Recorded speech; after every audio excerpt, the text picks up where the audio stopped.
Welcome to exam विवेचना।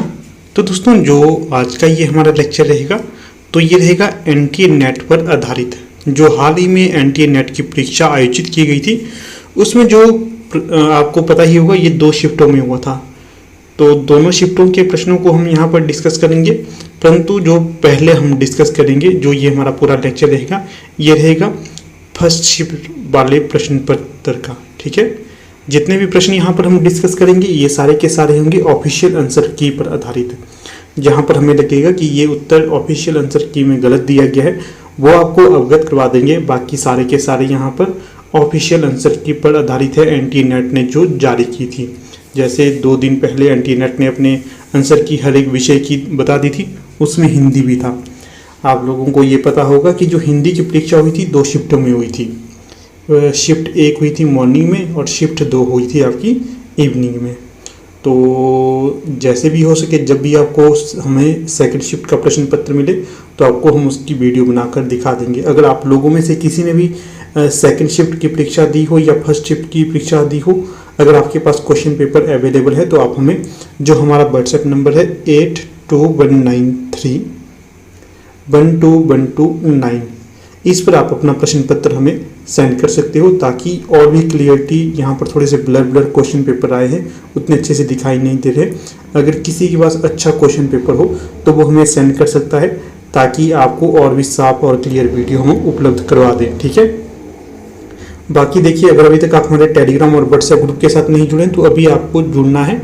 Link आपको description box में मिल जाएगा। हर एक लेक्चर का पीडीएफ वहाँ पर सेंड किया जाता है, ताकि आप लोग भी उन प्रश्नों को सॉल्व कर सकें। किस तरह के प्रश्न पूछे जाते हैं, किस तरह के प्रश्न हम लाते हैं आपके समक्ष। ठीक है, तो थोड़ा सा यहाँ पर बैकग्राउंड में शोर आ गया था, कोई बात नहीं।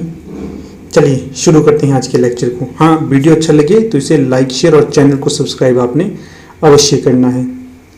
देखिए, यहाँ पर आपके समक्ष 2 कथन दिए गए थे, तो हमें बताना था कि कौन सा सही है कौन सा गलत है। जैसे कि कथन 1 था, झूठा सच, तमस और जिंदगीनामा आदि उपन्यासों में अनेक पात्र पंजाबी पृष्ठभूमि के हैं, इसलिए इन उपन्यासों में हिंदी और उर्दू के अतिरिक्त कहीं कहीं पंजाबी के भी संवाद उपयोग में लाए गए हैं। तो जो यहाँ पर ये कथन है तो ये दोस्तों सत्य हो जाएगा कि जो झूठा सच है, तमस है और जिंदगीनामा है, ये तीनों उपन्यास पंजाबी पृष्ठभूमि के हैं। ठीक है, जैसे कि जो झूठा सच है ये किसका उपन्यास होगा? यशपाल जी का ये है। तमस किसका उपन्यास है? ये अपने भीष्म साहनी का उपन्यास है। और जिंदगीनामा किसका उपन्यास है? कृष्णा सोबती का है। ये तीनों ही पंजाबी पृष्ठभूमि पर आधारित उपन्यासों या रचना, कोई भी अन्य रचना करते थे, इनको आधार में रखकर, पृष्ठभूमि को आधार में रखकर करते थे। ठीक है, इसमें आपको हिंदी और उर्दू के अतिरिक्त कहीं कहीं पंजाबी के भी संवाद जो होते हैं वो उपयोग में लाए गए हैं। पूर्णतः सत्य कथन हो जाएगा ये। इसके पश्चात आपका बंटी के अनुसार बंटी का पूरा नाम अरूप बत्रा है, ये भी पूर्णतः सही हो जाएगा। ठीक है, दोनों कथन यहाँ पर सही हो जाएंगे। अगर प्रश्न बनेगा कि जो आपका बंटी है इसका प्रमुख पात्र कौन सा है, तो बंटी इसका प्रमुख पात्र होगा। जो आपका बंटी उपन्यास, ये अगर पूछा जाता है कि आपके बंटी उपन्यास की विधा क्या है, तो ये उपन्यास विधा की रचना है। और आपका बंटी किसका उपन्यास है? मनु भंडारी का ये उपन्यास हो जाएगा। तो यहाँ पर जो सत्य कथन होगा विकल्प ए हो जाएगा। कथन 1 और कथन 2 दोनों सही होंगे। ठीक है, इसके पश्चात दूसरा प्रश्न यहाँ पर दिया गया है,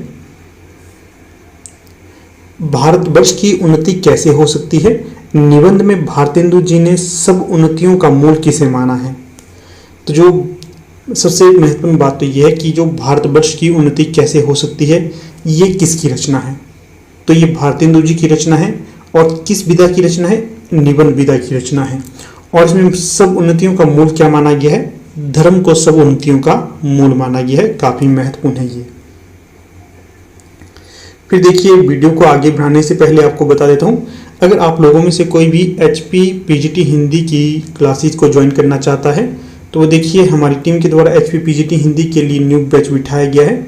ये 15 जुलाई से पहले शुरू हो जाएगा। जो भी इंटरेस्टेड कैंडिडेट होंगे आप में से, तो जल्द से जल्द इसमें एडमिशन ले सकता है HP PGT हिंदी के न्यू बैच में। तो अपनी तैयारी को सुदृढ़ कर सकता है। अगर आपको कोई भी क्वेरी करनी हो, कोई भी आपका डाउट हो, तो यहाँ पर देखिए हमारा व्हाट्सएप नंबर दिया गया है 8219312129 इस पे आप व्हाट्सएप करके इस जो हमारी न्यू पीजीटी हिंदी का बैच बैठ रहा है इससे संबंधित जानकारी ले सकते हो। इसी के तहत देखिए हमारा LT टेट के लिए भी न्यू बैच बैठ रहा है 25 जुलाई 2023 से संबंधित। तो अगर इसमें भी आप जुड़ना चाहते हैं, कईयों के टेट की एग्जाम अच्छे नहीं हुए हैं तो इसमें जुड़कर लाभ उठा सकता है। ठीक है, तो जो अगला प्रश्न यहाँ पर पूछा गया था, निम्नलिखित में से किस विद्वान ने 20वीं सदी में भारतीय काव्यशास्त्र संबंधी पुस्तक नहीं लिखी है। तो जो 20वीं सदी में भारतीय काव्यशास्त्र संबंधी पुस्तक नहीं लिखी गई थी तो ये आपके रामविलास शर्मा के द्वारा नहीं लिखी गई थी। ठीक है, बाकी देखिए सही जो हो जाएंगे राममूर्ति त्रिपाठी, भोलाशंकर व्यास और रामचंद्र शुक्ल, इनके द्वारा काव्यशास्त्र संबंधी पुस्तकें 20वीं शताब्दी में लिखी गई थी। यहाँ पर थोड़ा सा डाउट मुझे लग रहा है, राममूर्ति त्रिपाठी इन्होंने तो लिखी है, भोलाशंकर व्यास इन्होंने भी लिखी है, परंतु रामचंद्र शुक्ल की काव्यशास्त्र से संबंधित पुस्तक 20वीं शताब्दी में नहीं लिखी गई है। तो ऑफिशियल आंसर की में तो रामविलास शर्मा दिया गया है, परंतु सी भी इसका डाउटपूर्ण ही रहेगा। परंतु ए और बी 1 2 ये दोनों सही होंगे, इन दोनों के द्वारा तो लिखी गई है, परंतु सी डी पे डाउट है कि किसके द्वारा लिखी गई है किसके द्वारा नहीं। जो बोर्ड है उनके द्वारा रामविलास शर्मा को स्वीकार किया गया है, रामचंद्र शुक्ल को इन्होंने छोड़ दिया है। फिर अगला प्रश्न देखिए, सूफी प्रेमाख्यानक नहीं है, सूफी प्रेमाख्यानक नहीं है। तो यहाँ पर आपके समक्ष 4 विकल्प दिए गए हैं, जिसमें जो सही होगा कि जो श्याम सगाई है ये आपके सूफी प्रेमाख्यानक काव्य के अंतर्गत नहीं आता है। बाकी जो इंद्रावती, यूसुफ जुलेखा, हंस जवाहिर ये तीनों आते हैं। ठीक है, इन तीनों का ध्यान रखना है, परंतु श्याम सगाई नहीं आती है। अगला प्रश्न है यहाँ पर, अरे यायावर रहेगा याद में माजुली द्वीप किस राज्य में स्थित है। तो जो माजुली द्वीप है तो ये होगा आपका असम में। बाकी यहां से भी प्रश्न बन सकता है कि जो अरे यायावर रहेगा याद किसका यात्रा वृत्तांत है, तो ये आपके अज्ञेय का यात्रा वृत्तांत हो जाएगा, ये भी ध्यान रखना है। अगला प्रश्न यहां पर दिया गया है, स्मृति आख्यान संस्मरण की पुस्तकें हैं। तो कौन कौन सी यहाँ पर संस्मरण की पुस्तकें होंगी, तो देखिए नंगा तलाई का गांव, लौट आओ उधार, याद हो कि ना हो, ये तीनों ही संस्मरण विधा की रचनाएं होंगी। फिर से कहूँगा, नंगा तलाई का गांव, लौट आओ उधार, याद हो कि ना हो, ये तीनों होंगी संस्मरण की पुस्तकें।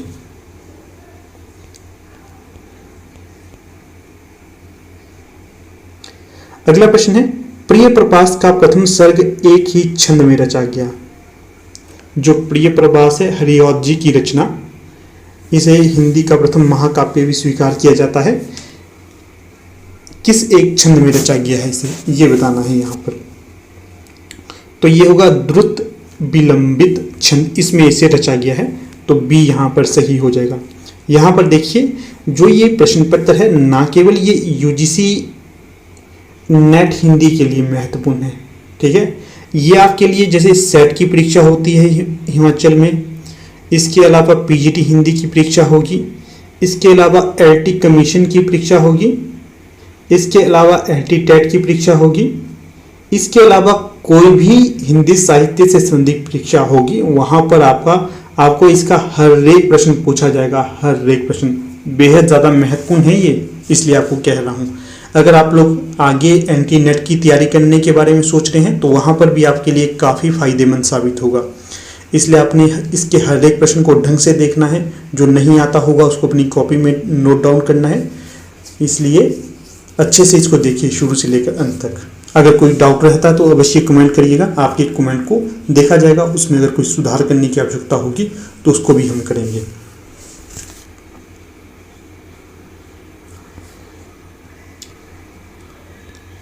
फिर है अगला प्रश्न, लख कर अनर्थ आर्थिक पथ पर हारता रहा स्वार्थ समर। प्रश्न यहाँ तक है, आधा प्रश्न है ये, यहाँ पर फिर से इसको रिपीट किया गया है। लख कर अनर्थ आर्थिक पथ पर हारता रहा मैं स्वार्थ समर। इस पंक्ति में मैं का अर्थ क्या है? पहले तो ध्यान रखना है कि जो प्रस्तुत पंक्ति है ये निराला जी की पंक्ति है। तो जो निराला जी ने ही यहाँ पर मैं को स्वीकार किया है, इसलिए निराला जी से संबंधित होगा यहाँ पर मैं।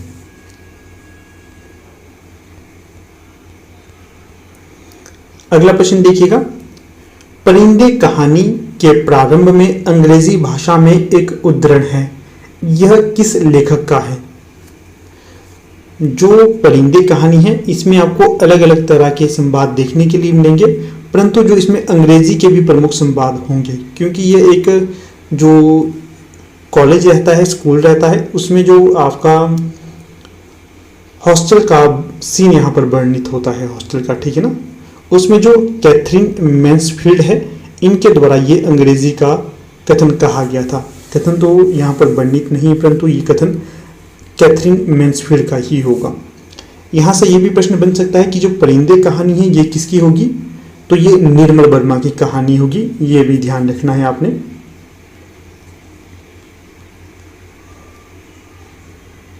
अगला प्रश्न है, ये हत्यारे गांव के मुखिया हैं, गरीबों का खून चूसने वाले, सूद ब्याज, डेढ़ सवाई, नजर नजराना, घूस घास जैसी भी हो, गरीबों को लूटो, उस पर सुराज चाहिए, जेल जाने से सुराज ना मिलेगा, सुराज मिलेगा धर्म से, न्याय से। गोदान उपन्यास में ये कथन किसका होगा, ये बताना है। तो प्रस्तुत कथन गोदान उपन्यास से लिया गया है और ये धनिया का होगा। धनिया जो है ये होरी की पत्नी है, इसका ये कथन होगा यहाँ पर, ठीक है। और ये भी प्रश्न बनेगा कि गोदान किसका उपन्यास है, तो ये प्रेमचंद जी का उपन्यास होगा, ये भी ध्यान रखना है। गोबर, धनिया, शोभा, सीलिया, ये सारे के सारे होंगे आपके गोदान के पात्र।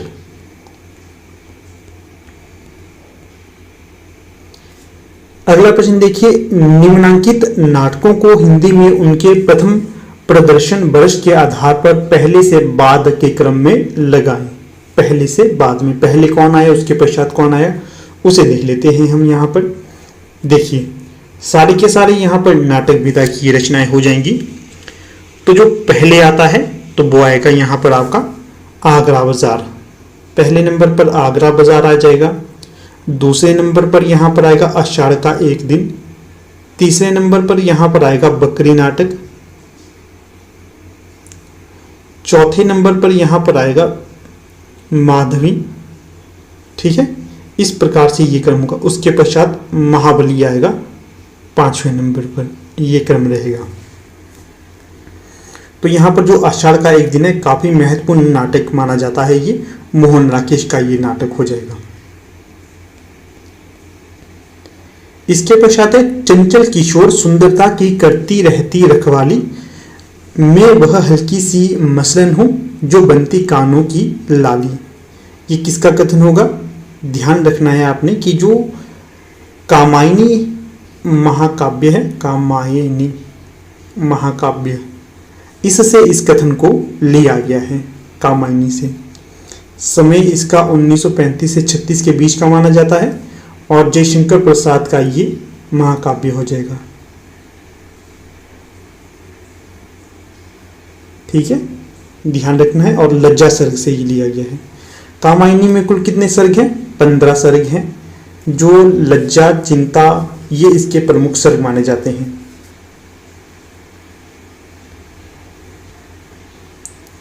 फिर अगला प्रश्न है यहाँ पर, नागार्जुन की कालिदास कविता में निम्न में से किसका उल्लेख है? ब्लर हो गया है यहाँ पर, ये यहाँ पर दिखेगा। तो जो नागार्जुन की कालिदास नामक कविता है इसमें किसका उल्लेख है? एक तो यक्ष का उल्लेख है, सही होगा। इंदुमती का भी उल्लेख है और अज का भी उल्लेख है।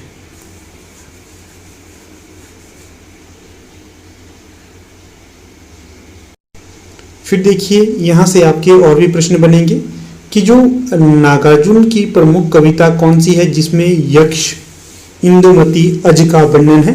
तो ये कालिदास नामक कविता है।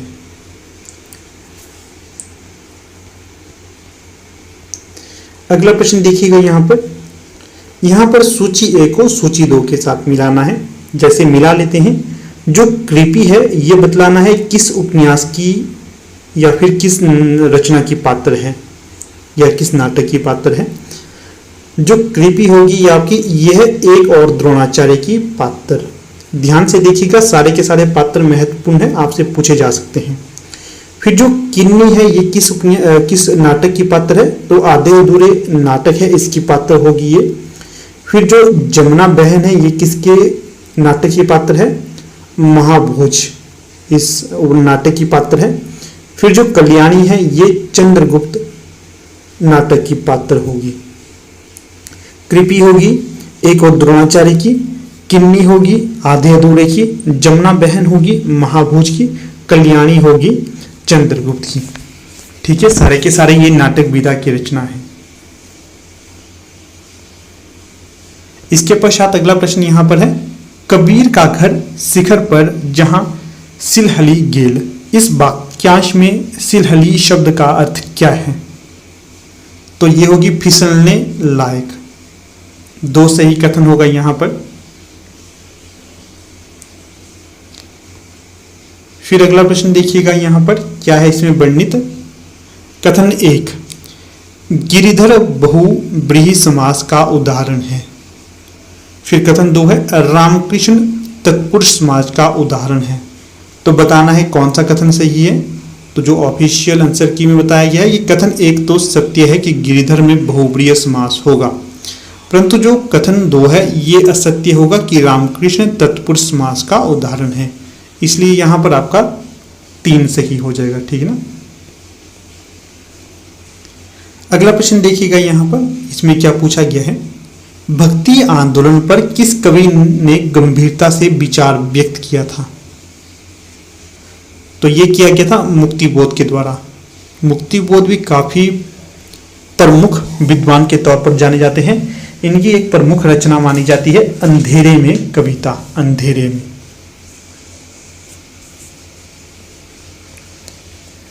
अगला प्रश्न है यहां पर, नागरिक प्रचारणी सभा के संस्थापक कौन कौन माने जाते हैं। तो जो नागरिक प्रचारणी सभा के संस्थापक के तौर पर जाने जाते हैं, शिव कुमार सिंह सही होगा, राम नारायण मिश्र, श्याम सुंदर दास, इन तीनों के द्वारा नागरिक प्रचारणी सभा की स्थापना की गई थी। काफी महत्वपूर्ण प्रश्न है। पूछा जाता है कि निम्न में से वो कौन व्यक्ति नहीं है जिसने नागरिक प्रचारणी सभा की स्थापना नहीं की है। अगर आपको पता होगा इन तीनों का नाम तो आपको कोई समस्या नहीं होगी। शिव, राम और श्याम, इस तरह से आप इन्हें याद कर सकते हैं। शिव, राम और श्याम, इन तीनों के द्वारा नागरिक प्रचारणी सभा की स्थापना की गई थी।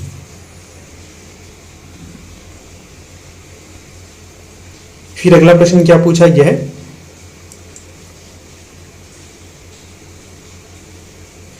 नीचे दिए गए में विकल्पों में से सत्य का चयन करना है। कथन देख लेते हैं हम। जो भरत मुनि ने नाट्य शास्त्र में 16वें अध्याय में अलंकारों का निरूपण किया है, तो सत्य हो जाएगा ये। फिर इसके पश्चात है, उद्भट, जयदेव और प्रतिहारेंदु राज अलंकार संप्रदाय के आचार्य माने जाते हैं, तो ये भी सही होगा। फिर एक काव्यादर्श के दूसरे और तीसरे परिच्छेदों में अलंकार निरूपण है, तो ये भी सही होगा। फिर जो काव्य अलंकार है इसमें 6 परिच्छेद दिए गए हैं, गलत होगा, 4 परिच्छेद हैं इसमें। फिर एक काव्य अलंकार सार संग्रह रुद्रट का ग्रंथ होगा, तो ये भी गलत हो जाएगा। यहाँ पर इनका ये संग्रह नहीं माना जाता। ठीक है, ध्यान रखना है आपने इसको। 3 कथन यहाँ पर सही होंगे, A, B, C। फिर देखिए पूछा जा सकता है कि जो नाट्य शास्त्र है किसका ग्रंथ है नाट्य शास्त्र। तो नाट्य शास्त्र आपका भारतेंदु का ग्रंथ माना जाता है। इसमें आपको रसों के बारे में संपूर्ण जानकारी मिलती है। इसके पश्चात ये रसों से संबंधित विद्वान माने जाते हैं। और जो उद्भट, जयदेव और प्रतिहारेंदु राज है ये अलंकार संप्रदाय के आचार्य माने जाते हैं, सही है। काव्यदर्श के दूसरे और तीसरे परिच्छेद में अलंकार निरूपण है, तो ये भी सही होगा। काव्यदर्श किसका ग्रंथ है, तो ये होगा दंडी का। काव्य अलंकार ये आपका भामर का ग्रंथ माना जाता है, इसका भी ध्यान रखिएगा।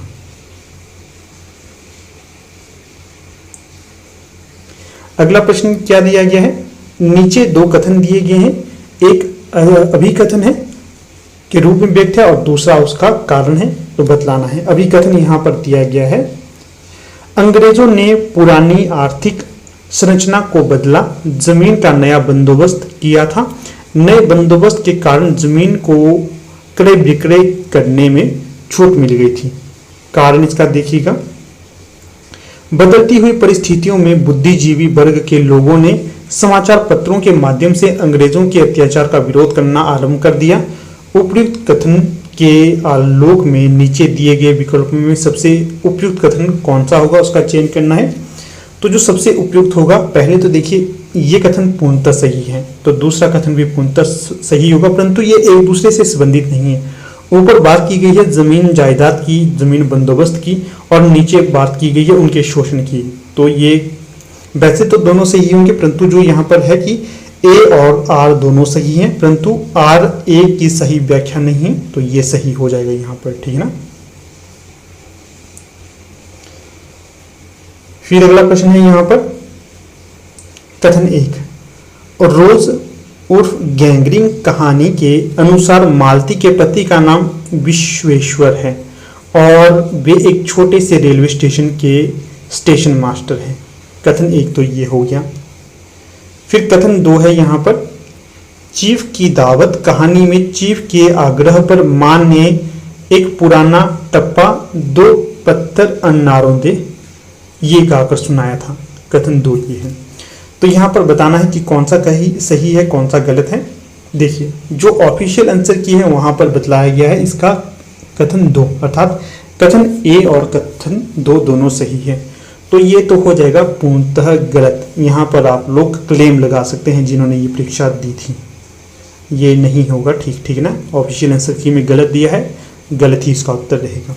सही क्या होगा ये बताता हूँ आपको।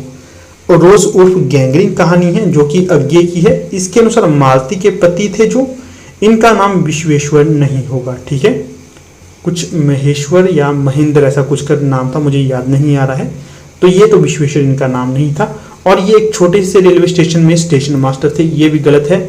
ये स्टेशन मास्टर नहीं थे, ये डॉक्टर थे जो कि गैंग्रीन के मरीजों का ऑपरेशन करते थे। गैंग्रीन नामक जो बीमारी होती है उसके जो मरीज होते थे उनका ये इलाज करते थे। फिर दूसरा है चीफ की दावत कहानी में चीफ के आग्रह पर माँ एक पुराना टप्पा दो पत्थर अनारों दे गाकर सुनाती है। तो ये भी गलत हो जाएगा। कैसे गलत होगा कि जो ये उन्होंने बॉस के कहने पर नहीं सुनाया था, तो कब सुनाया था? जब उनका पुत्र उनसे कहता है कि माँ गाना गाकर सुनाइए, तभी वो गाना गाकर सुनाती है। तो इस तरह से यहां पर ये दोनों कथन गलत हो जाएंगे। तो कौन सा सही होना था? यहां पर दोनों कथन गलत हैं, ए और बी। यहां पर कोई भी ऐसा विकल्प नहीं दिया गया है, तो इसलिए आप लोग इस पे क्लेम लगा सकते हैं। क्योंकि अगर होता कि दोनों गलत हैं तो उस पर टिक कर देते, तो दोनों गलत कहीं नहीं है। पहला विकल्प है कथन 1 और 2 दोनों सही हैं, ये तो गलत है भाई साहब। कथन ए और दोनों सही है, दोनों गलत है। यहाँ पर ये वाला विकल्प रिपीट हो गया, ठीक है। अगर यहाँ पर दोनों गलत होता तो उसको आपने चेंज करना था, तो सही हो जाना था आपका ये। तो इस प्रश्न पर आप लोग क्लेम करिएगा, आपको नंबर मिलेगी इसके, ठीक है ना। अगला है आलोचक पत्रिका के संपादक नहीं रहे हैं, तो बताना है कि कौन से ऐसे व्यक्ति थे। देखिए अरुण कमल आलोचक पत्रिका के संपादक रहे हैं, परमानंद श्रीवास्तव ये भी रहे हैं, नामवर सिंह भी रहे हैं। परंतु जो कमला प्रसाद है ये कभी भी आलोचक पत्रिका के संपादक के तौर पर नहीं माने गए हैं, ठीक है। तो सही विकल्प हो जाएगा यहाँ पर डी। अगले प्रश्न को देख लेते हैं। अंधेरे में कविता में पागल द्वारा गाए गए गान की पंक्तियां कौन कौन सी हैं? तो जो इसकी पंक्तियां होगी तो वो होंगी इस प्रकार से आपकी, मर गया देश अरे जीवित रह गए तुम, सही है। जनमन करुणासी माँ की हंकाल दिया, क्या है? जनमन करुणासी माँ को हंकाल दिया, ये भी कही गई है। फिर स्वार्थ के पहाड़ खड़े कर लिए हैं, ये कथन नहीं कहा गया था। विवेक को मार डाला तर्क की जबान बंद कर दी, ये भी नहीं है। अब तक क्या किया, जीवन क्या जिया, ये भी है। तो ये तीनों कथन कहे गए हैं अंधेरे में कविता में पागर के द्वारा। अंधेरे में कविता किसकी है, मुक्तिबोध की कविता होगी ये। अलग से भी हर एक कथन पूछा जाता है कि मर गया देश अरे जीवित रह गए तुम, किसकी पंक्ति है, मुक्तिबोध की पंक्ति है, अंधेरे में से ली गई है। जनमन करुणा सी माँ को हंकार दिया, ये भी मुक्तिबोध की पंक्ति होगी। अब तक क्या किया, जिया जीवन क्या जिया, ये पंक्ति काफी ज्यादा पूछी जाती है, इसलिए इनको आपने सेपरेटली अलग याद भी रखना है। इसके पश्चात अगला प्रश्न दिया गया है, नीचे दिए गए विकल्पों में से सही उत्तर का चयन करना है। नागमती वियोग खंड में नागमती की विरह व्यथा की अभिव्यक्ति के लिए जायसी द्वारा रचित पंक्तियां हैं। तो बताना है जायसी के द्वारा रचित पंक्तियां कौन कौन सी होंगी। जो नागमती वियोग खंड है ये जायसी की रचना होगी। पद्मावत का ये भाग माना जाता है नागमती वियोग खंड। तो देखिए, घरी घरी जीव आपे घरी घरी जीव जाई, ये तो नहीं है। पहान जरही हो ही सब चूना, ये भी नहीं है। रक्त आंसू घुंघूची बन बोई, ये तो है। फिर हृदय पेठी बिहर कंटनसा, ये भी है। सहस सहस दुख एक एक सांसा सांसा, ये भी होगी। ये तीनों पंक्तियां हैं नागमती वियोग खंड की।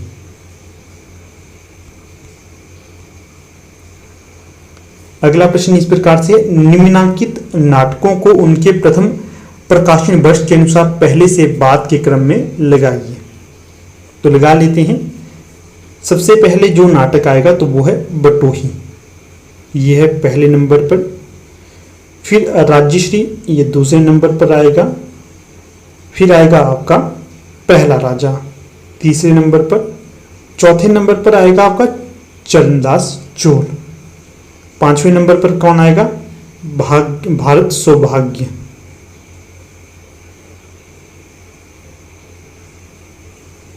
थोड़ा सा गलत हो गया यहाँ पर, रुकिए फिर से इसको लगाते हैं हम।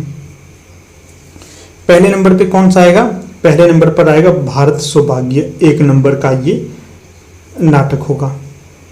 फिर दूसरे नंबर पर जो आएगा राज्यश्री, दूसरे नंबर का नाटक। तीसरे नंबर का नाटक आएगा यहाँ पर पहला राजा। चौथे नंबर का नाटक कौन सा होगा, चरणदास चोर। पांचवें नंबर का नाटक होगा बटोही। ठीक है, इस क्रम से ही आएंगी।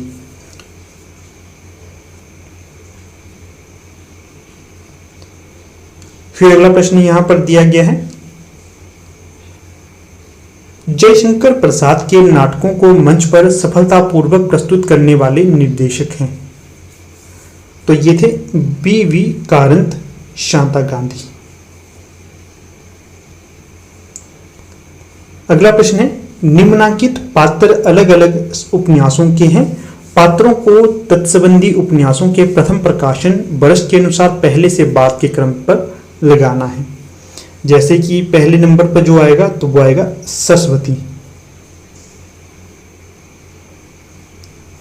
फिर जो अगला पात्र है भैरवी, दूसरा। तीसरे नंबर पर यहां पर बंती आएगा, ये जो पात्र है बंती महिला है। फिर जो चौथे नंबर की पात्र होगी तो ये है बेला। पांचवें नंबर की पात्र कौन है, लीजा। तो इस प्रकार से ये क्रम रहेगा, ठीक है ना। अगला देखिए प्रश्न, अगले प्रश्न में क्या पूछा गया है, सूची 1 को सूची 2 के साथ सुमेलित करना है। तो यहां पर एक तरफ यहाँ पर रचना दी गई है और ये जो यहाँ पर इसका विषय इत्यादि है ये इससे संबंधित करनी है, रचना किससे संबंधित। जैसे कि आयु और ऋतुओं का संबंध किस रचना से संबंधित होगा, तो ये होगा उत्तर फाल्गुनी के आसपास। फिर माता, मातृभूमि और जन्मभूमि प्रेम किसमें वर्णित है, तो ये है आपके उठ जाग मुसाफिर, इस रचना से संबंधित। फिर कल्याण का रूप, ये किससे संबंधित होगा, शिव मूर्ति जो रचना है, निबंध है, उससे संबंधित है ये। नई पीढ़ी के प्रति पुरानी पीढ़ी की चिंता, ये किसमें बताया गया है, मेरे राम का मुकुट भीग रहा है। इस प्रकार से ये एक दूसरे से संबंधित विषय और रचना होगी। अगला प्रश्न है यहाँ पर, लालपान की बेगम कहानी में स्त्री पात्र हैं, तो बताना है कौन कौन से स्त्री पात्र इसमें वर्णित हैं।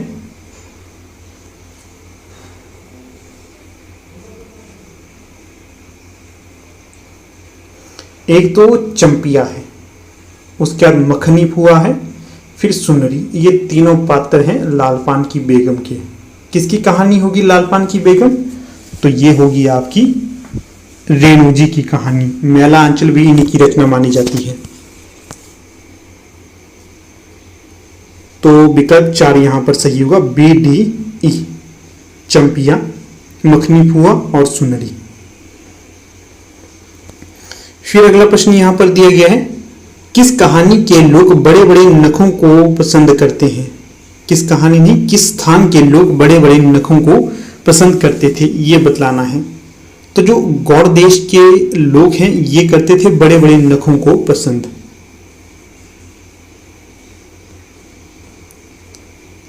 अगला प्रश्न है, मनुष्य के मन से सुंदर और कुछ नहीं होता। ईश्वर यदि हैं तो मनुष्य के मन में ही समाये हैं। मानस का हंस उपन्यास में ये संवाद किसका है? तो जो ये संवाद होगा तो ये होगा मोहिनी का।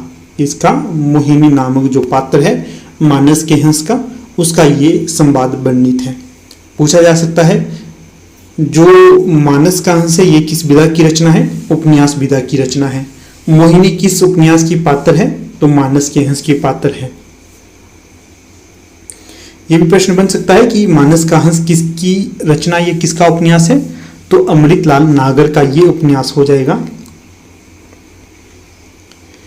फिर अगला प्रश्न यहां पर वर्णित है, निम्नांकित अनुवादों को उनके हिंदी में पहली बार प्रकाशित होने के वर्ष के अनुसार पहले से बाद के क्रम में लगाना है।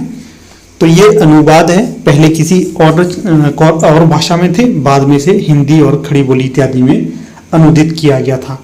तो देखिए जो क्रम रहेगा यहाँ पर, सबसे पहले तो आएगा एकांतवासी योगी, 1 नंबर इसका होगा। दूसरे नंबर पर आएगा श्रांत पथिक। तो तीसरे नंबर पे जो आएगी वो रचना है कामदेव विश्व प्रपंच। हाँ ये। चौथे नंबर पर आएगा आपके समक्ष खड़िया का घेरा। 5वें नंबर पर आएगा आपका ये कामदेव का अपना बसंत ऋतु का सपना। तो ये क्रम रहेगा यहाँ पर। तो ये प्रश्न रिपीटेड है, पहले ही हमने इसे देख लिया है। फिर अगला प्रश्न यहाँ पर है, मुझे अपनी कविताओं के लिए दूसरे प्रजातंत्र की तलाश है। प्रस्तुत कथन किसकी कविता से वर्णित है? तो देखिए जो ये कथन कहा गया है ये किसके द्वारा कहा गया है? ये तो कहा गया है आपके जो अपने मुक्तिबोध है, मुक्तिबोध नहीं, नक्सलवाड़ी कविता के रचनाकार कौन माने जाते हैं? मोचीराम कविता, नक्सलवाड़ी कविता। तो देखिएगा किसकी है नक्सलवाड़ी कविता? तो ये होगी धूमिल की, ठीक है ना, धूमिल। मोचीराम, अकाल दर्शन, पटकथा, ये चारों की चारों कविताएं धूमिल की होंगी। काफी ज्यादा पूछी जाती हैं ये परीक्षा में।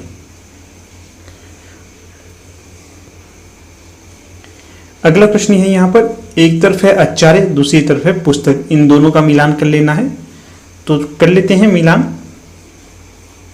देखिए भानुदत्त, जो भानुदत्त हैं, तो जो भानुदत्त की रचना हो जाएगी तो ये हो जाएगी रसमंजरी। और रामचंद्र गुणचंद्र की रचना हो जाएगी नाट्य दर्पण। फिर शारदा तनय की रचना कौन सी होगी? भावप्रकाश, भावप्रकाशन। और महिम भट्ट की रचना कौन सी होगी? व्यक्ति विवेक। इस प्रकार से यहाँ पर जो सही विकल्प हो जाएगा विकल्प 2। तो आंसर की में शायद इसका भी गलत उत्तर दिया गया है, विकल्प 4 यहाँ पर उन्होंने बतलाया है, परंतु सही उत्तर इस प्रकार से होगा। इस प्रश्न पर भी आप क्लेम कर सकते हो, एक बार ढंग से देख लेना क्या यही वो प्रश्न है। शायद मुझसे गलती तो ना हुई हो इसको चेक करने में, परंतु जो सही उत्तर होगा तो वो इस तरह से विकल्प 2 ही है जो मैंने बताया आपको। फिर अगला प्रश्न है, कथन 1 है यहाँ पर, विलियम वर्ड्सवर्थ के अनुसार कविता स्वतः स्फूर्त अभिव्यक्ति है। और कथन 2 है, कॉलरिज के अनुसार रम्य कल्पना केवल स्मृति पर निर्भर है, जबकि कल्पना प्रेरणा और अवधारणा आदि अनेक स्रोतों से सामग्री संचय करती है। तो बताना था कि कौन सा यहाँ पर सही होगा, तो दोनों सही होंगे कि जो वर्ड्सवर्थ के अनुसार कविता स्वतः स्फूर्त अभिव्यक्ति है, पूर्णतः सही है ये। फिर एक कॉलरिज के अनुसार रम्य कल्पना केवल स्मृति पर निर्भर है, जबकि कल्पना प्रेरणा और अवधारणा आदि अनेक स्रोतों से संबंधित संचय करती है। तो ये भी सही होगा, इस कारण विकल्प ए यहाँ पर चयनित किया जाएगा। फिर अगले प्रश्न की ओर रुख करते हैं। अगला प्रश्न आपके समक्ष दिया गया है, निम्नलिखित घटनाओं को पहले से बाद के क्रम में व्यवस्थित करना है। घटना क्या क्या है? तो जो सबसे पहले घटना घटी थी, ब्रह्म समाज की स्थापना हुई थी, पहले नंबर पर आएगा। दूसरे नंबर पर आएगा आर्य समाज की स्थापना, और तीसरे नंबर पर कौन सा आएगा? तीसरे पे आएगा आनंद मठ की स्थापना या प्रकाशन। फिर चौथा जो नंबर होगा यहाँ पर, ये होगा विश्व धर्म सभा में विवेकानंद के द्वारा संबोधन किया गया था। और सबसे अंत में यहाँ पर क्या होगा? गीतांजलि का प्रकाशन वर्ष सबसे अंत में है, 5वें नंबर पे है ये। फिर अगला प्रश्न यहाँ पर दिया गया है, इंस्पेक्टर माता दीन चांद पर कहानी के अनुसार इंस्पेक्टर माता दीन ने चांद पर जाकर जो काम किए उन्हें पहले से बाद के क्रम में लगाने हैं। सबसे पहले क्या किया गया था वहां पर मिस्टर माता दीन के द्वारा चांद में जाकर? तो ये किया गया था, थानों में हनुमान मंदिर बनाए गए थे। फिर क्या किया गया था? पुलिस वालों की तनख्वाहें कम की गई थी, दूसरे नंबर पे ये आ गया। तीसरे नंबर पे आया था वहां पर जान बचाने वाले आदमी को अपराधी बनाकर जेल में डाल दिया गया।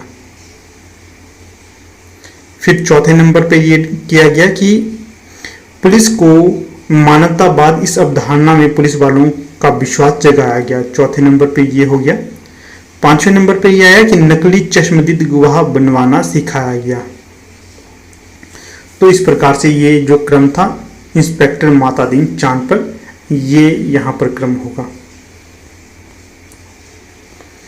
फिर अगला प्रश्न है, किस रचना के एक पात्र की जबान पर उठते बैठते निम्नलिखित दोहा रहता था?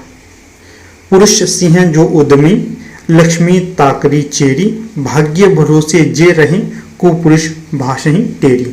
तो क्या भूलूं क्या याद करूं, जो अपना ये आत्मकथा है, जो बच्चन जी हैं उनकी आत्मकथा मानी जाएगी, हरिवंश राय बच्चन, इससे संबंधित ये कथन यहां पर हो जाएगा।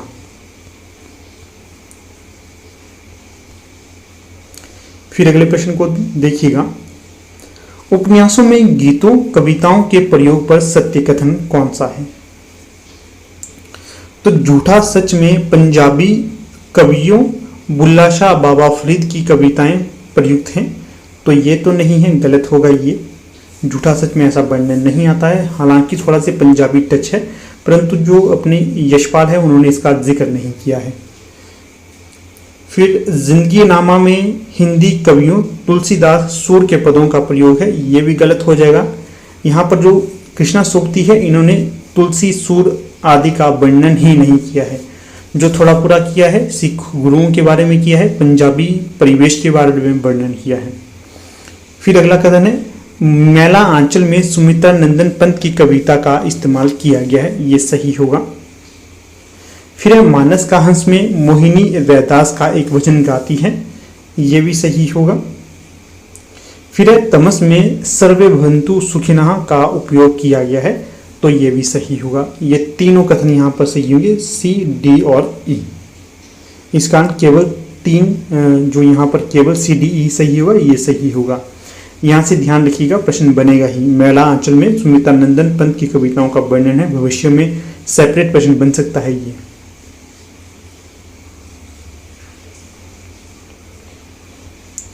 फिर अगला प्रश्न देखिए, सूची ए को सूची 2 के साथ सुमेलित करना है। सूची ए में पंक्ति दी गई है, सूची 2 में पुस्तक या कविता है। तो पंक्ति देखिए, पूछेगा जग किंतु पिता का नाम ना बता सकेंगे। तो ये होगी रश्मिरथी नामक रचना से। इसमें जो कर्ण के संबंधित, ये कर्ण के से संबंधित ये कथन कहा गया था रश्मिरथी में। फिर दूसरा है, ना कुछ कह सकी अपनी, ना उन्हीं की पूछ में सकी भय से। ये किसका कथन है? साकेत जो रचना है उससे संबंधित है। अगला है, तोड़ दो यह क्षितिज मैं भी देख लूं उस पार क्या है। तो ये लिया गया है सांध्य गीत से। फिर है, जी लोगे ना तो बेच दिया ईमान। इस प्रकार से कुछ पंक्ति है। ये किसका है? गीत फरोश का है। ये काफी डीपली अब तो एनटीए नेट में प्रश्न पूछे जाते हैं, ढंग से तैयारी करके जाना पड़ता है अब। ठीक है, जिन्होंने समय रहते अपना नेट जेआरएफ निकाल लिया, कोई समस्या नहीं है। जो नई कैंडिडेट है उनको डीप स्टडी करनी है। जो नया पाठ्यक्रम लगा है वहां से भी सीधे सीधे प्रश्न पूछे जाते हैं, वो भी डीप में जाकर। फिर अगला देखिए, यहाँ पर है प्रश्न, रामचरितमानस के उत्तरकांड में उन्होंने ज्ञान की अपेक्षा भक्ति को अधिक सुसाध्य और आशु फलदायिनी कहा है। ये कथन किस इतिहासकार का है? तो आचार्य रामचंद्र शुक्ल का ये कथन हो जाएगा। फिर अगला प्रश्न देखिए, यहाँ पर स्वनिम के संबंध में उपयुक्त कथन है।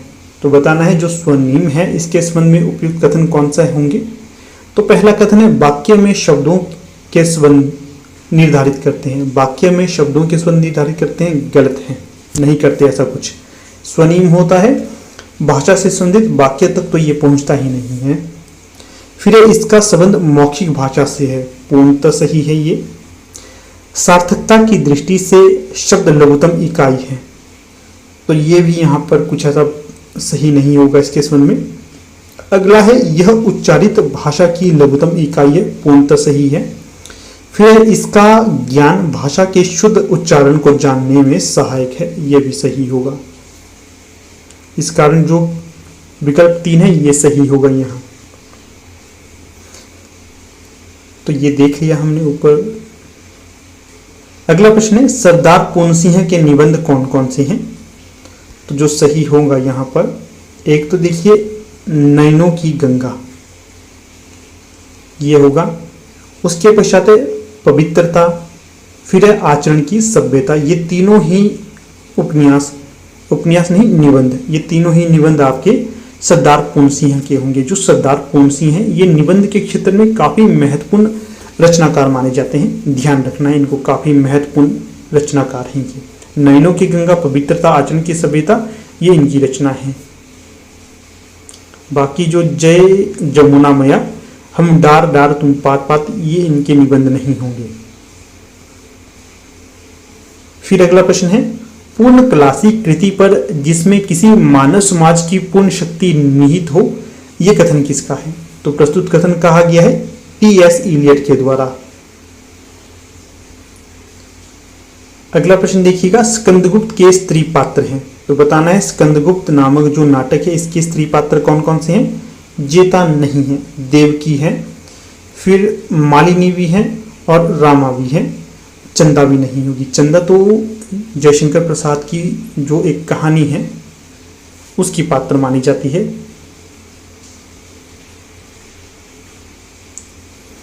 अगला प्रश्न है, अली हजरत यह चोरी कराते हैं।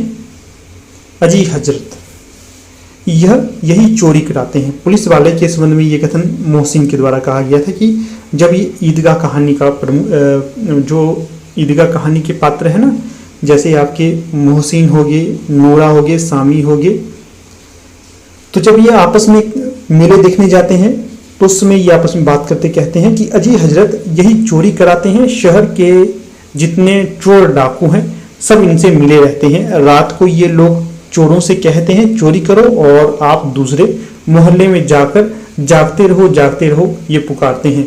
ईदगाह कहानी में ये किस पात्र के द्वारा कहा गया था? तो ये मोहसिन के द्वारा कहा गया कथन है। देखिए कितना गंभीर कथन कहा गया है, छोटे छोटे पात्रों के माध्यम से प्रेमचंद की ये कहानी होगी। अगला जो प्रश्न यहाँ पर है, देश की बात निबंध के लेखक कौन होंगे? तो जो ऑफिशियल आंसर की है इसमें बतलाया गया है महावीर प्रसाद द्विवेदी का ये निबंध है। फिर अगला प्रश्न है, कांग्रेस कार्यकारिणी समिति की कहाँ की बैठक में सविनय अवज्ञा आंदोलन वापस लेने की स्वीकृति दी गई थी? तो जो बारडोली का आंदोलन था उससे संबंधित ये प्रश्न होगा। अगला प्रश्न है, सूची ए को सूची 2 के साथ सम्मिलित करना है। जैसे कि सूची ए में यहां पर क्या दिया गया है,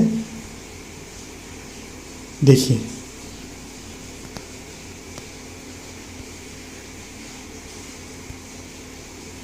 जो उसने कहा कहानी है, इसमें कुछ पंजाबी के वर्ड हैं, उनका पूर्ण सही रूप बताना है, हिंदी में क्या प्रयोग होता है इसका। जैसे कि कुड़माई, कुड़माई का क्या अर्थ होता है? कुड़माई का अर्थ होता है तेरी मंगनी हो गई है। फिर है घुमाव, घुमाव का क्या अर्थ है? जमीन की नाप। फिर खोते का क्या अर्थ होता है? खोते से तो आप सारे परिचित होंगे, गधे को खोता भी कहा जाता है। फिर है तिमिया या तिमी, इसका क्या अर्थ होगा? स्त्रियां, स्त्रियां इससे संबंधित होगा। उसने कहा था कहानी किसकी है? ये प्रश्न आपके लिए छोड़ता हूं, चलिए बता ही देता हूं। चंद्रधर शर्मा गुलेरी की ये कहानी होगी। 1915 इसका समय माना जाता है। फिर है अगला प्रश्न, आषाढ़ का एक दिन में पतंजलि का उल्लेख कौन सा पात्र करता है? तो संगनी के द्वारा इस पात्र का, इस विद्वान का वर्णन किया गया है आषाढ़ का एक दिन में। किसकी रचना होगी आषाढ़ का एक दिन? तो ये होगी मोहन राकेश की। और जो आषाढ़ का एक दिन है, कालिदास इसका प्रमुख पात्र माना जाता है। अगला प्रश्न है, डॉक्टर तुलसीदास के ननिहाल में स्वतंत्रता आंदोलन का नेतृत्व किसने किया था? तो डॉक्टर तुलसीराम है जो, इनके ननिहाल में स्वतंत्रता आंदोलन का नेतृत्व किया गया था तेज बहादुर सिंह के द्वारा। और जो डॉक्टर तुलसीराम है दलित रचनाकार या दलित आत्मकथाकार माने जाते हैं। मुर्दिया जो इनकी प्रमुख आत्मकथा स्वीकार की गई है, जिसमें इन्होंने बहुत ही डीपली वर्णन किया गया है किस प्रकार से दलितों से व्यवहार किया जाता था। अगला प्रश्न है, रामचंद्र शुक्ल ने आदिकाल के अपभ्रंश काव्य में शीर्षक प्रकरण में निम्न कवियों का उल्लेख किया है। तो किन किन कवियों का उल्लेख किया है? तो देवसेन, सोमप्रभ सूरी और विद्याधर, इन तीनों का वर्णन रामचंद्र शुक्ल ने आदिकाल के अपभ्रंश काव्य शीर्षक प्रकरण में इनका वर्णन किया है। फिर अगला प्रश्न है, सूची ए को सूची 2 के साथ सम्मिलित करना है। तो देखिए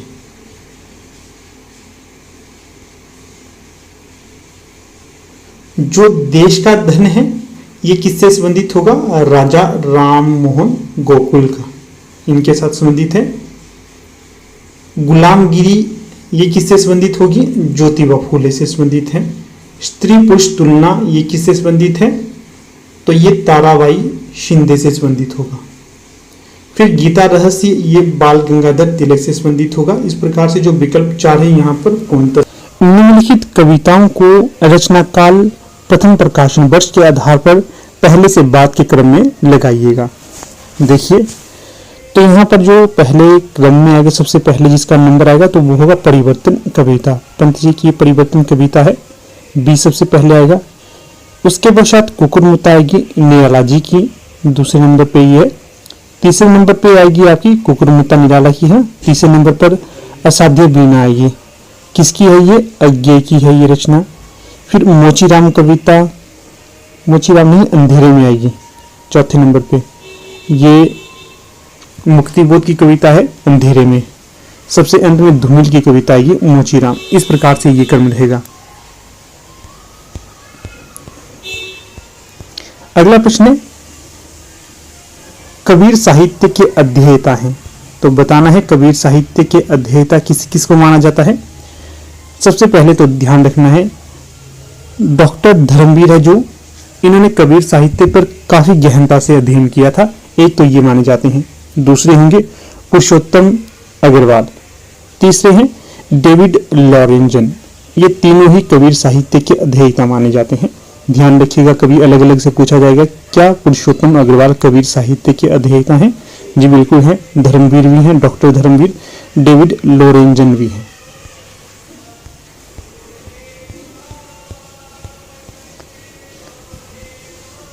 अगला प्रश्न देखिए यहाँ पर, आकारांत एक वचन पुल्लिंग संज्ञाओं के विकृत रूप का प्रत्यय क्या है? तो ये होगा ए, विकल्प बी सही होगा यहाँ। इसके पश्चात अगला प्रश्न यहाँ पर दिया गया है, निम्नलिखित विकल्पों में से सही का उत्तर चयन करना है। यहाँ पर एक तरफ कवि दिया गया है और दूसरी तरफ अध्येता दिए गए हैं, किस विद्वान के द्वारा किस कवि पर अच्छे से रिसर्च की गई है उसके संबंध में जानकारी बतलाई गई है वो। जैसे कि यहाँ पर मिलान कर लेते हैं, विद्यापति पर किसका गहन अध्ययन रहा है? तो ये शिव प्रसाद सिंह का रहा है, शिव प्रसाद सिंह का 1 का 4। फिर सूरदास पर किसका रहा है? हजारी प्रसाद द्विवेदी का। हजारी प्रसाद द्विवेदी जो अपने कबीरदास पर है, इनके ऊपर भी गहन अध्ययन करा है हजारी प्रसाद द्विवेदी ने।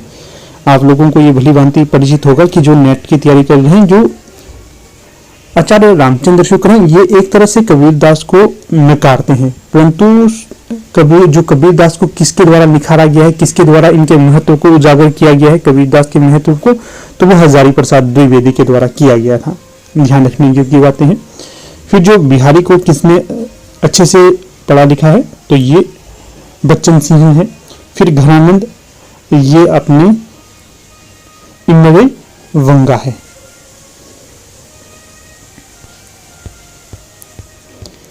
अगला प्रश्न देखिए, भारतीय नवजागरण के संबंध में उपयुक्त कथन है। तो कौन कौन से भारतीय नवजागरण से संबंधित उपयुक्त कथन होंगे? पहला कथन देख लेते हैं, नवजागरण का जमाना सभ्यताओं की टकराहट का ना होकर सभ्यताओं के आत्मनिरीक्षण का था। बिल्कुल सही होगा ये। फिर है, ईश्वरचंद्र विद्यासागर ने स्त्री अधिकार आंदोलन की निंदा की। बिल्कुल गलत है ये। जो ईश्वरचंद्र विद्यासागर है, इन्होंने स्त्री अधिकार आंदोलनों की कभी निंदा नहीं की है, बल्कि प्रोत्साहन करते रहते थे वो इन आंदोलनों को।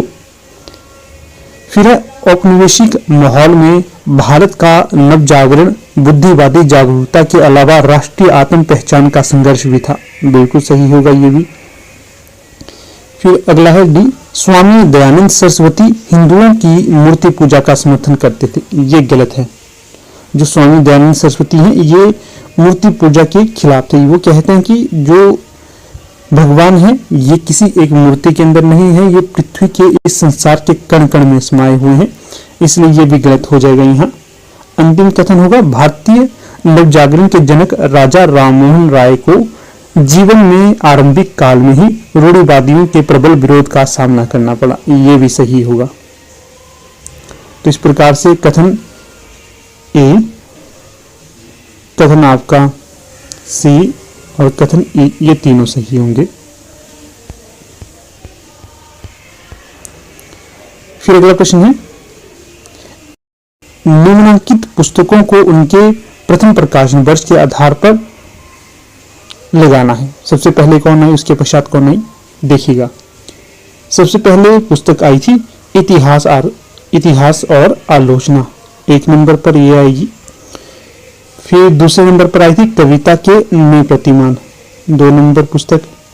तीसरे नंबर की पुस्तक है दूसरी परंपरा की खोज, और चौथे नंबर की पुस्तक कौन सी होगी, कविता की जमीन और जमीन की कविता। अंतिम और 5वें नंबर की पुस्तक कौन सी है, आलोचना और विचारधारा। ये इस प्रकार से क्रम रहेगा यहाँ पर।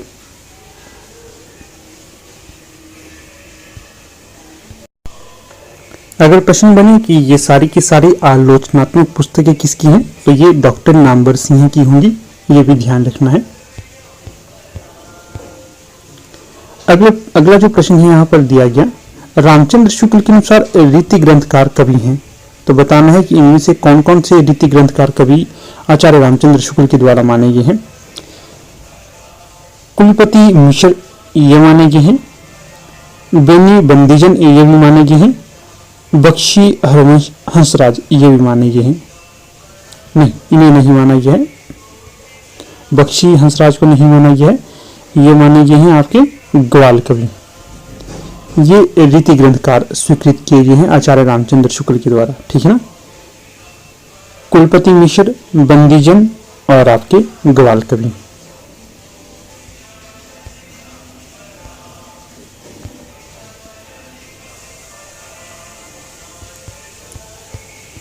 अगले प्रश्न को देखिएगा, निम्नलिखित पुस्तकों को उनके प्रकाशन वर्ष के अनुसार पहले से बाद के क्रम में लगाइए। तो सबसे पहले जो रचना आएगी तो वो आएगी आपकी इतिहास तिमिरनाशक, 1 नंबर की रचना है। फिर होगी दुर्लभ बंधु, तीसरे नंबर पर जो रचना आएगी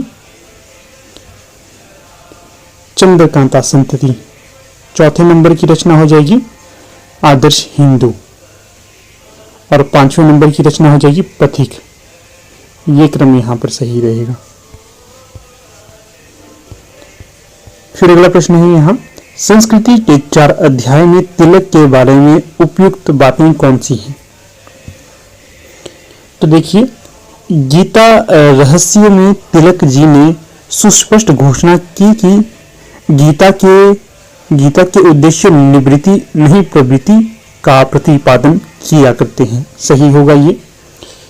फिर दूसरा सही होगा यहाँ पर, तिलक के उपदेश तत्कालीन समय में वीरता, निर्भीकता और सच्चाई के सबसे बड़े उपदेश थे।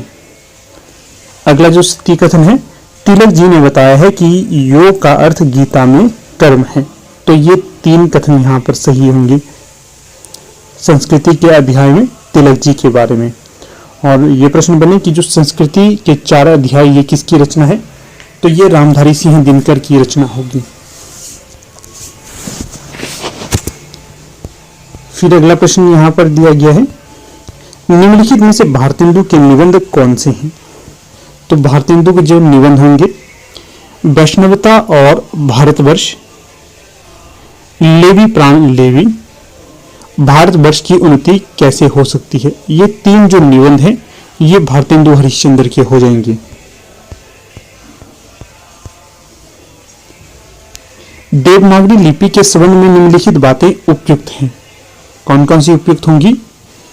जैसे बोला जाता है देवनागरी में वैसे लिखा जाता है, पूर्ण तो सही है।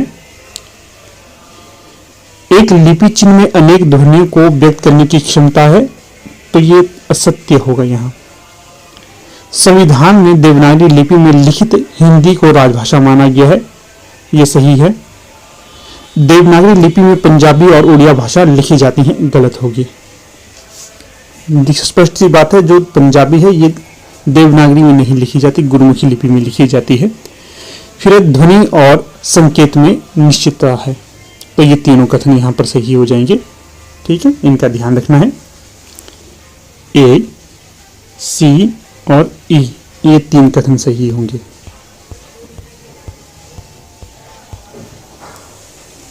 अगला प्रश्न देखिए, पुस्तकों में उद्धृत काव्य पंक्तियां और पुस्तकों को मिलाना है। जैसे कि उठ के आज बापू हमारे, झुक गया आज झंडा हमारा, ये किस रचना से संबंधित होगा? तो ये था क्या भूलूं क्या याद करूं रचना से। फिर है सोने की थाली में जेब न परोसो, रामा जेबना न जेवे हमारा बतमा, ये कथन किससे संबंधित होगा? मुर्धिया आत्मकथा से। फिर अगला है तुलसी गंग दो भय सुकविन के सरदार, ये किससे संबंधित कथन होगा? संस्कृति के 4 अध्याय से। फिर जीवन मंथन से निकला विष, जो तुमने पान किया, ये किससे संबंधित होगा? 12 मसीहा से। इस प्रकार से जो यहाँ पर सही विकल्प हो जाएगा विकल्प 3। देखिए यहां से प्रश्न ये भी बन सकता है, संस्कृति के 4 अध्याय किसकी रचना है? ऊपर बता दिया था। अब 12 मसीहा किसकी रचना है? विष्णु प्रभाकर की। क्या भूलूं क्या याद करूं हरिवंश राय बच्चन की हो जाएगी। मुर्धिया ये किसकी है? डॉक्टर तुलसीराम की। फिर अगला प्रश्न है, नीचे दिए गए विकल्पों में सही का उत्तर चयन करना है। तो यहाँ पर देखिए, नाटकों में गीतों के प्रयोग के बारे में सत्य कथन है। तो कौन कौन से सत्य होंगे? अंधेर नगरी में कबाब वाला नारंगी वाला, कुंजड़ी हलवाई और ब्राह्मण गीत गाकर अपनी बात कहते हैं, तो ये गलत है, ये कथन तो ऐसा नहीं था वहां पर। फिर दोहा छंद का प्रयोग अंधेर नगरी और बकरी नाटकों में किया गया है, तो ये सत्य है। अगला है महाभोज आधे अधूरे और आषाढ़ का एक दिन में कोई भी पात्र गीत नहीं गाता है, तो ये भी सही होगा। फिर स्कंदगुप्त में आह वेदना मिली विदाई गीत देवसेना ने गाया है, तो ये भी सही है। फिर अंत में है भारत दुर्दशा में किताब खाना वाले दृश्य में 6 सभ्य लोग मिलकर एक गीत गाते हैं, तो ये भी गलत होगा। वो डिस्कस करते हैं, गाना वहां पर कोई नहीं गाया जाता है। अगला प्रश्न देखिएगा यहां,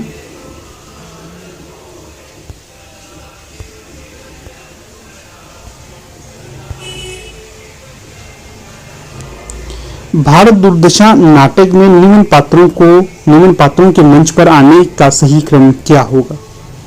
तो सबसे पहले जो आता है प्रश्न विकल्प के अनुसार, यहाँ पर जो विकल्प दिए गए उसके हिसाब से सही होगा। भारत सबसे पहले आएगा 1 नंबर, उसके पश्चात भारत दुर्दशा आता है, तीसरे नंबर पे आता है रोग, और चौथे नंबर पर आलस्य, और 5वें नंबर पर मदिरा आती है। ये क्रम होगा। अगला प्रश्न, निम्नलिखित में से अभिकारी शब्द हैं, तो जो अभिकारी शब्द कौन है? क्रिया विशेषण, ये आपका अभिकारी शब्द होगा। अगला प्रश्न यहां पर है, भारत लोकतंत्र की आलोचना करने वाला नाटक युग्म है, कौन सा होगा यहां पर? वो बकरी और महाभोज, ये दोनों ही भारतीय लोकतंत्र की आलोचना करने वाले नाटक होंगे। प्रश्न अगर आपसे पूछा जाए बकरी नाटक किसका है, तो ये आपका सर्वेश्वर दयाल सक्सेना का हो जाएगा। महाभोज ये आपका मनु भंडारी का हो जाएगा। ठीक है, इसको याद रखिएगा, प्रश्न बन सकता है किसका है और क्या इसका विषय है। भारतीय लोकतंत्र की आलोचना यहाँ पर की गई है। बतलाया गया है किस प्रकार से घटिया राजनीति यहाँ पर की जाती है। अगला है, उत्तर फाल्गुनी के आसपास निबंध के आधार पर दिए गए विवरणों में आयु को छोटे से बड़े क्रम में संयोजित करें, तो जो क्रम यहाँ पर सही होगा तो इस प्रकार से है। पहले नंबर पे तो आएगा आपका जीवन के सम्मुख फण उठाए एक प्रश्न चिन्ह को उपस्थित करता है, कथन 1। इसके पश्चात जो अगला है दूसरे नंबर पे जो आएगा तो वो है आपका, इसमें जीर्णता और जर्जरता नहीं है, यह जरा और वृद्धता का प्रतीक नहीं है, 2 नंबर।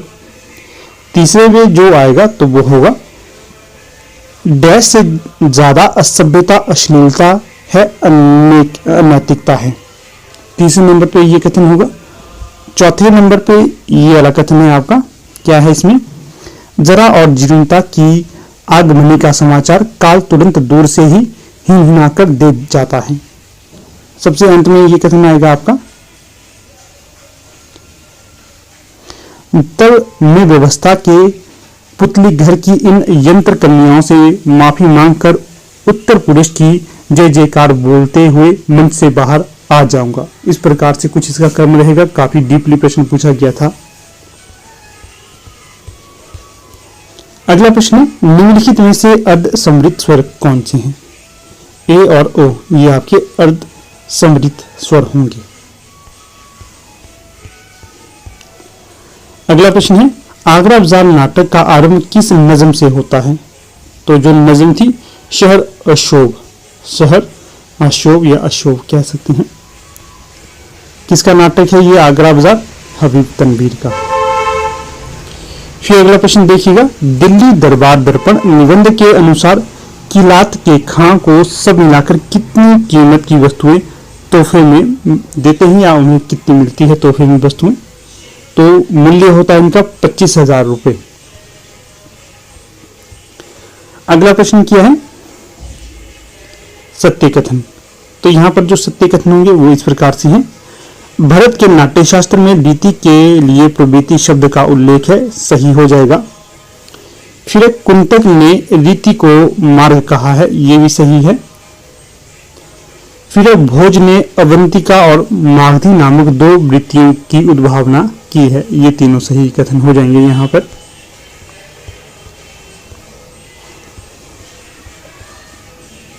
अगला प्रश्न देखिए, सूची 1 को सूची 2 के साथ मिलाना है। जो महाप्राण ध्वनि कौन सी होगी यहाँ पर? तो महाप्राण ध्वनि है आपकी ख। घोष ध्वनि कौन सी है? ज। फिर है पाश्विक व्यंजन कौन सा माना जाता है? तो ये है त। और लोडित व्यंजन कौन सा है यहाँ पर? र। इस प्रकार से ये क्रम यहाँ पर सही हो जाएगा। अब जब आप आगे से एंटी नेट की तैयारी करेंगे तो आपको ग्रामर पर भी फोकस करना है, क्योंकि पहले देखिए जब जिस समय हम तैयारी करते थे, जिस समय हमारा जेआरएफ हुआ, उस समय जो ग्रामर के कम ही प्रश्न पूछे जाते थे। अब देखिए प्रश्न पत्र को देख रहा हूँ, काफ़ी ज़्यादा प्रश्न पूछे जा रहे हैं ग्रामर से, इसलिए आपको अच्छे से कोई एक ग्रामर की पुस्तक देखनी है। कांता प्रसाद गुरु की जो हिंदी ग्रामर करके काफ़ी अच्छी पुस्तक है, कांता प्रसाद गुरु। कहीं पर भी जाइएगा शॉप में, वहाँ पर नाम लीजिएगा इसका, तो उसको पढ़ के आप परीक्षा को दिए, आपके ग्रामर के सारे प्रश्न सही हो जाएंगे। अगला प्रश्न यहाँ पर है, शरद के संबंध में उपयुक्त कथन कौन कौन से हैं? पहला जो उपयुक्त होगा, शरद बचपन से डरपोक स्वभाव के थे, गलत, बहुत साहसी थे शरद बचपन से ही। दूसरा कथन क्या है? गृहस्थी से शरद का कभी लगाव नहीं रहा है, तो ये पूर्णतः सही होगा। बचपन से ही ये घर से निकल गए थे कुछ कार्य करने के लिए, अपना उच्च स्थान मनवाने के लिए। फिर शरद बाबू की रचनाओं पर ब्रिजबहू और विजया नाटक का रूपांतरण हुआ है, सही होगा ये कथन। फिर अगला जो कथन है यहाँ पर, अपने भाई की समाधि शरद के घर के पास नदी के तट पर बनाई थी, ये भी सही है। फिर शरद ने कोई वसीयतनामा नहीं लिखा था, तो ये गलत है, इनके द्वारा वसीयतनामा लिखा गया था। अगला प्रश्न देखिए यहाँ पर, रामकृष्ण और शिव के व्यक्तित्व पर किस समाजवादी चिंतक ने विचार किया है? तो ये किया गया था राम मनोहर लोहिया के। अब देखिए ये जो राम मनोहर लोहिया हो गए, जयप्रकाश नारायण हो गए, इनकी जो विचारधारा वाला पार्ट था, इससे भी प्रश्न बन रहे हैं, इसको भी आपने आगामी परीक्षा हेतु ध्यान से पढ़कर जाना है। फिर अगला प्रश्न यहाँ पर है, सूची 1 को सूची 2 के साथ सम्मिलित करना है। स्त्री पात्र को उसके पति या प्रेमी के साथ सम्मिलित करना है। जो शीला है ये किससे संबंधित रहेगी? रतन से संबंधित है। तारा ये किससे संबंधित होगी? असद से संबंधित होगी। कनक ये किससे संबंधित है? पूरी से है। उषा ये आपकी है राजेंद्र से संबंधित है। अगला प्रश्न देखिए, मालवी का केंद्र है, तो बताना है मालवी का केंद्र कहां माना जाता है? इंदौर में। अगला प्रश्न, तीसरी कहानी के अनुसार हीराबाई का संबंध किन 2 कंपनियों से हुआ? एक तो था मथुरा मोहन कंपनी और दूसरा रोता कंपनी। इन 2 कंपनियों से हीराबाई का संबंध रहा है। तीसरी कहानी किसकी है? रेणु जी की कहानी है ये तीसरी कसम। अगला प्रश्न, कोसी का घटवार कहानी में लक्ष्मण के संदर्भ में आए शब्द चरेऊ का क्या अर्थ है? काला चरेऊ का क्या अर्थ है? तो ये हुआ सुहाग चिन्ह। सुहाग चिन्ह। अगला प्रश्न है, मेला आंचल के अनुसार बावन दास के मृत्यु स्थल को ग्रामीणों ने क्या रूप दिया? तो ये दिया था चेत्रिया पीर का रूप दिया था ग्रामीणों ने। अगला प्रश्न है यहाँ पर, एक रूप हिंदू तुर्क दूजी दशा न कोय, मन की दुविधा मानकर भय 102। यह कविता किस कवि की है? तो ये बनारसी दास जैन की हो जाएगी। अगला प्रश्न, बहिष्कृत भारत पत्र का प्रकाशन किस वर्ष आरंभ हुआ था?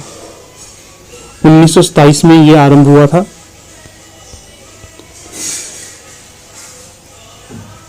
अगला प्रश्न क्या है, इनका जीवन बर्फ की पवित्रता से पूर्ण और वन की सुगंध से सुगंधित है। कथन किसके बारे में है? सरदार पूर्ण सिंह का ये निबंध है। इसमें इन्होंने भेड़ चराने वाले के बारे में बतलाया गया है। ठीक है, इनका जीवन बर्फ की पवित्रता से पूर्ण और वन की सुगंध से सुगंधित है। अगले प्रश्न में पूछा गया है, नीचे दिए गए विकल्पों में से सही का उत्तर चयन करना है। ठीक है, सही उत्तर का चयन करना है। जो विवेकानंद के समय में ये कथन कहने हैं कि कौन से सही होंगे कौन से गलत होंगे। तो पहला कथन यहाँ पर दिया गया है, मजबूत बनो कायर और लिबलिबे ना बनो, साहसी बनो कायरों की जरूरत नहीं है। तो ये कथन तो सही हो जाएगा। दूसरा यहाँ पर दिया गया है, समूचा संसार जब तक एक साथ आगे कदम नहीं बढ़ाता तब तक कोई प्रगति संभव नहीं है। ये कथन भी सही हो जाएगा। अगला, शिक्षा से उत्पन्न ज्ञान जनता को ब्रिटिश शासन का सम्मान करना सिखाएगी और उनमें एक हद तक इस शासन के प्रति अपनत्व की भावना पैदा करेगी। तो ये गलत होगा, इस तरह का कथन मैंने नहीं कहा था। फिर अगला कथन है डी, मानव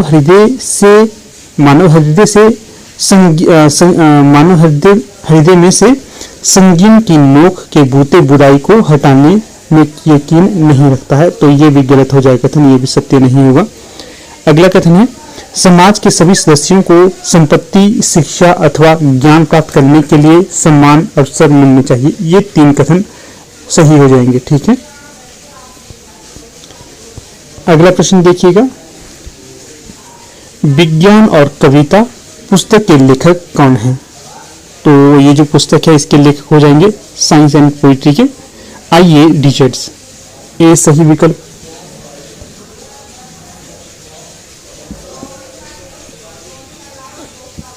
अगला प्रश्न देखिएगा, नीचे दिए गए विकल्पों में से सही का चयन करना है।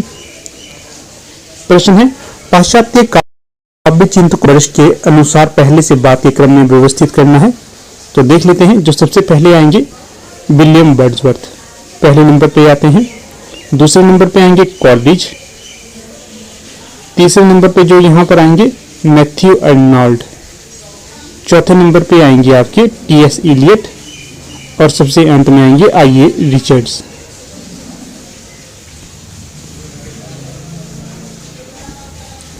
फिर अगला प्रश्न यहाँ पर दिया गया है, भोलाराम का जीव कहानी के अनुसार भोलाराम को रिटायर होने के कितने वर्ष बाद तक पेंशन ना मिली थी? तो ये होगा 5 वर्षों तक पेंशन नहीं मिली थी। फिर अगला प्रश्न है, परीक्षा गुरु उपन्यास के विविध प्रकरणों के शीर्षक हैं। तो बताइएगा कौन कौन से शीर्षक होंगे परीक्षा गुरु उपन्यास के।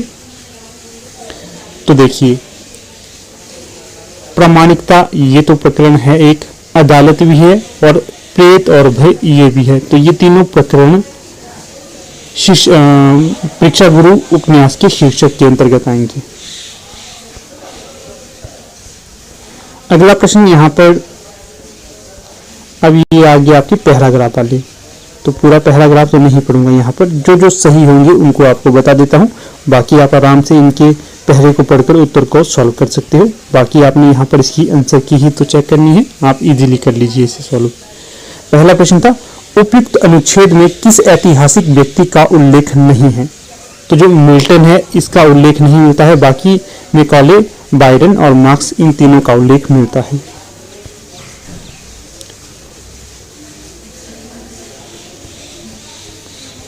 फिर अगला प्रश्न है, उपयुक्त अनुच्छेद के अनुसार आधुनिक चिंतन के जिन पश्चिमी रचनाकारों विचारकों ने प्रोत्साहन प्रदान किया उनमें नहीं है। तो जो नहीं होंगे तो नित्से नहीं होंगे, बाकी मिल, स्पेंसर और लॉक ये तीनों होंगे। उपयुक्त पैराग्राफ को पढ़ने के बाद आपको ये तथ्य मिलेंगे। फिर अगला प्रश्न है, उपयुक्त अनुच्छेद के अनुसार अंग्रेजी राज में शिक्षा संबंधी सुधारों का उद्देश्य नहीं था।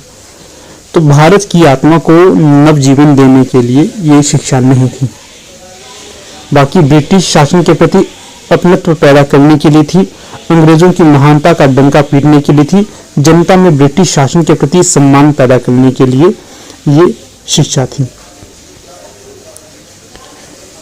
फिर पश्चिमी विचारों ने निर्णायक भूमिका अदा की है। उपयुक्त अनुच्छेद के अनुसार पश्चिमी शिक्षा द्वारा भारत में विकसित का विचारधारा का अंग नहीं था। तो ये सर्वधर्म समभाव ये नहीं था।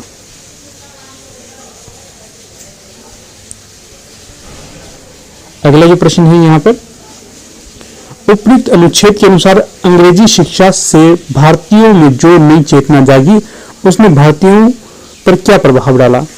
तो ये प्रभाव पड़ा कि भारतीयों में पश्चिम के प्रति घृणा का भाव जागृत हो गया और वो अपनी आजादी के लिए लड़ने को तैयार हो गए। अगला प्रश्न है, उपयुक्त उद्धरण के अनुसार मानवता के विकास को जड़ बनाने वाली अपराधी कौन है? वे जो पुराने विश्वासों की चीख पुकार मचाते रहते हैं। अगला है, उपयुक्त उद्धरण के अनुसार यथार्थवादी व्यक्ति को क्या करना चाहिए? सभी प्राचीन विश्वासों को चुनौती देनी चाहिए। विकल्प ए सही होगा। अगला है, यदि पुराने विश्वास खंडित हो जाएं तो उपयुक्त उद्धरण के अनुसार यथार्थवादी व्यक्ति का पहला काम क्या होगा? तो होगा पुराने विश्वासों के स्थान पर नए दर्शन की स्थापना के लिए जगह साफ करना। विकल्प 3 यहां सही होगा। अगला प्रश्न है, उपयुक्त उद्धरण के अनुसार विवेकवान व्यक्ति क्या चाहेगा? विवेकवान व्यक्ति चाहेगा वातावरण को तार्किक रूप से समझना। अगला प्रश्न देखिए, उपयुक्त उद्धरण के अनुसार विकास के लिए मनुष्य को क्या करना होगा? विकास के लिए मनुष्य को प्रचलित मतों को तर्क की कसौटी से बचाना होगा। विकल्प 2 यहां सही होगा।